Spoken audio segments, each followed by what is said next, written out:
hartanya untuk mengadakan pesta.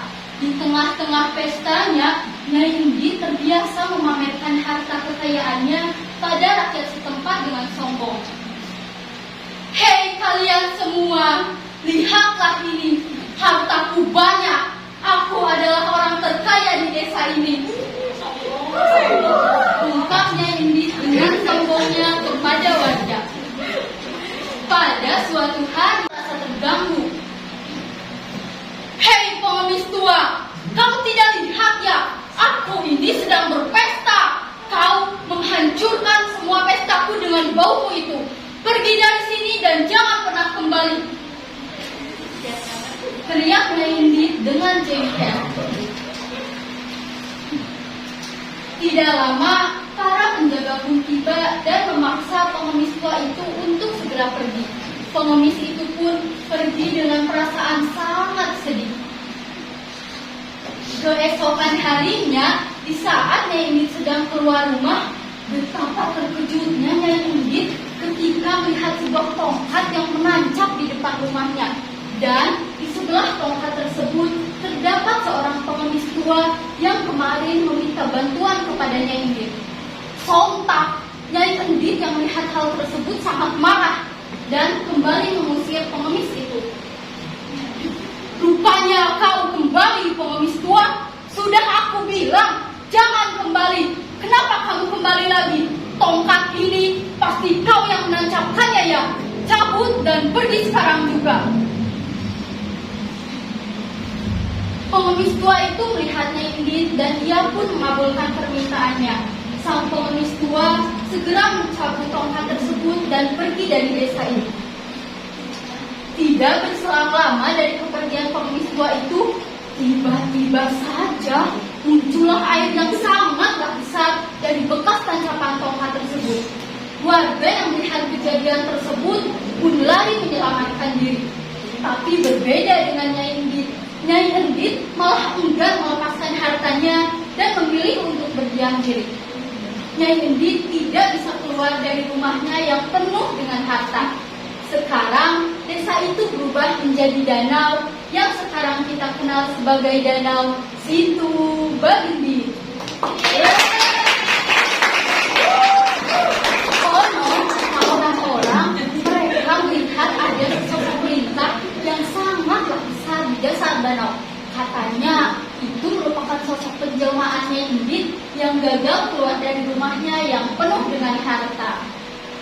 Makna yang bisa kita ambil dari cerita ini adalah mengajarkan kita untuk janganlah sombong.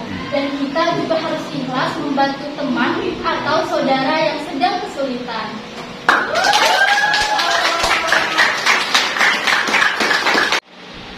Di atas bumi yang dicintainya, tiada kuasa lagi menendang.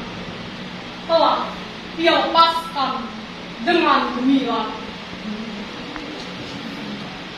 Pelor terakhir dari bedilnya ke dada musuh yang merebut kotanya.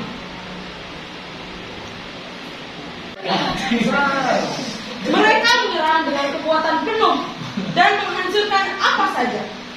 Rakyat kerajaan Pengi terkejut oleh serangan mendadak tersebut. Ada apa ini? Tolong! Mereka semua berlari ketakutan. Sawah menjadi rusak dan rumah-rumah terbakar. Mendengar kerajaannya diserang, maksud ibu? Jawab si gadis. Lelaki sejati itu, anakku, tidak mungkin seperti yang kamu bayangkan. Sebab di dalam mimpi kamu sudah dikacaukan oleh bermacam-macam harapan yang meluap dari berbagai kekecewaan terhadap laki-laki. Ibu tidak akan bicara tentang salah atau benar. Ibu hanya ingin kamu bisa memisahkan antara perasaan dan pikiran. Kamu itu lapar, miskin, sakit, terpuruk, gagal, kecewa, hatta, hina, itu bukan urusan kemerdekaan. Gini, kalau kamu itu mau kaya, harus kerja keras, mencari sendiri kekayaanmu, membalik sendiri nasib kamu. Tidak ada itu orang yang mau menolong. Kalau kamu itu mau berhasil, mau kaya, mau hebat, harus kerja keras, harus berani bersaing, harus berani. Tentang macam-macam harga busana. Tapi aku yakin baginya itu sederhana. Dia suka mengenakan celana jeans dan baju kaos panjang. Tapi model celananya bukanlah model yang memberikan kesempatan bagi sebagian tingkah bawah untuk menyambut tatapan tak senonoh lelaki.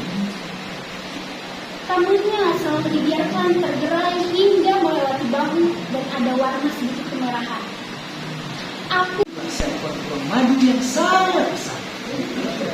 Dia baru saja terbangun dari tidur panjang dan rasa sangat lapar.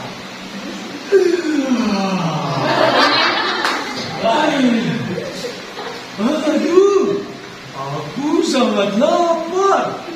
Aku akan mencari makanan yang lezat. Ruang itu pun pergi menjelajahi hutan untuk berburu madu. Itu menghancurkan serang kita. Kita harus menyerangnya kembali. Serang! Seluruh kawanan pun menyerang ruang secara bertubi-tubi. Ruang terus bersakitan. Ah! Sakit! Sakit! Menahan rasa? Ruang yang malang itu akhirnya lari terdiri dan hanya dapat menyelamatkan diri dengan cara. Apakah kamu tidak kasihan melihat ibu, nak? Tidak, dia ibu saja yang tua pergi ke sawah. Karena tidak mungkin ada laki-laki masih tertarik dengan wajah ibu yang sudah keriput itu. Begitulah perkataan anaknya. Setiap kali ibunya memintanya untuk pergi ke sawah. Akhirnya sang ibu berangkat ke sawah untuk bekerja. Kepalanya menunduk dan telinganya diturunkan. Namun anehnya, kelinci masih tetap mengawasi musuh-musuhnya dengan mata yang melotot. Begitu musuh lengah, secara tiba-tiba kelinci meloncat dan kabur mencari tempat yang aman. Musuhnya akan kebingungan menyaksikan mangsanya hilang. Kalau burung trinil lain lagi. Pesanan emak. Emak adalah tulang punggung keluarga. Kalau tidak ada emak, mungkin aku tidak bisa merasakan nikmatnya sekolah, belajar, berteman, dan semua hal yang menyenangkan. Sedangkan bapak tidak bisa diandalkan. Setiap hari selalu saja berjudi. Kalau tidak berjudi, dia tidur, molor di rumah. Dia sangat menyebalkan. Tapi walaupun menyebalkan dan aku membenci, keadaannya akan lebih lumayan. Aduh, tiba-tiba aku menabrak seseorang. Krompiang, semua buahanku jatuh berantakan. Tapi, untung saja bakul nasi sudah kubungkus dan kuikat rapat-rapat. Kalau tidak, wah gawat. Emak bisa nyanyi nih. Iya, siapa yang kutabrak tadi? Aku mengangkat kepala dan, ya ampun, aduh Mak, pakai dasi. Akang harus sadar, kita ini saudara. Tidak mungkin saya menjadi pendamping Akang, karena saya ini adalah adik kandung Akang sendiri.